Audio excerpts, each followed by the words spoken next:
ওকলার হিসাবে গত এক বছরে বাংলাদেশ মোবাইল ইন্টারনেটের গতি বৃদ্ধির হার 15.38%। আনস্প্ল্যাশ গত এক বছরে বিশ্বব্যাপী মোবাইল ইন্টারনেটের গতি গড়ে বেড়েছে 59.5%। একই মেয়াদে বাংলাদেশ মোবাইল ইন্টারনেটের গতি বৃদ্ধির হার 15.38%, যা বৈশ্বিক গড়ের প্রায় এক চতুর্থাংশ। ইন্টারনেটের গতির তুলনামূলক এই চিত্র পাওয়া যায় ওকলার সম্প্রতি প্রকাশিত বৈশ্বিক সূচকে। সূচকে উপস্থাপিত তথ্য অনুযায়ী 2020 সালের জুলাইয়ে বিশ্বে মোবাইল ইন্টারনেটের ডাউনলোডের গড় গতি ছিল সেকেন্ডে 34.52 মেগাবাইট। চলতি বছরের জুলাইয়ে এসে তা বেড়ে হয়েছে 55.07 এমবিপিএস।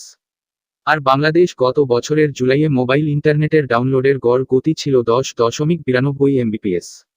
এক বছরের ব্যবধানে তা হয়েছে 12.6 এমবিপিএস। মোবাইল ইন্টারনেটে বৈশ্বিক গড়ের চেয়ে বাংলাদেশের গড় খারাপ হলেও এগিয়ে আছে ব্রডব্যান্ড সংযোগের গতি বৃদ্ধির হারে।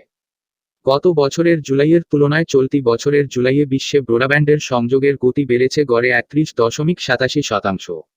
শুধু বাংলাদেশ এই বৃদ্ধির হার 42.59%। ওকলার মোবাইল ইন্টারনেটের গতির সূচকে বাংলাদেশের অবস্থান বরাবরই শেষের দিকে। জুনের মতো জুলাইয়েও বাংলাদেশ ছিল 135 নম্বরে। তবে জুনের প্রতিবেদনে 137টি দেশের মধ্যে 135তম ছিল, আর জুলাইয়ে ছিল 139টি দেশের মধ্যে।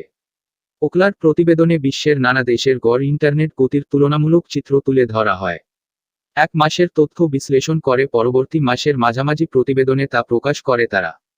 জুলাইয়ে প্রকাশিত সর্বশেষ প্রতিবেদনে দেখা যায়, বাংলাদেশ মোবাইল ইন্টারনেটের গড় গতি ছিল 12.6 এমবিপিএস।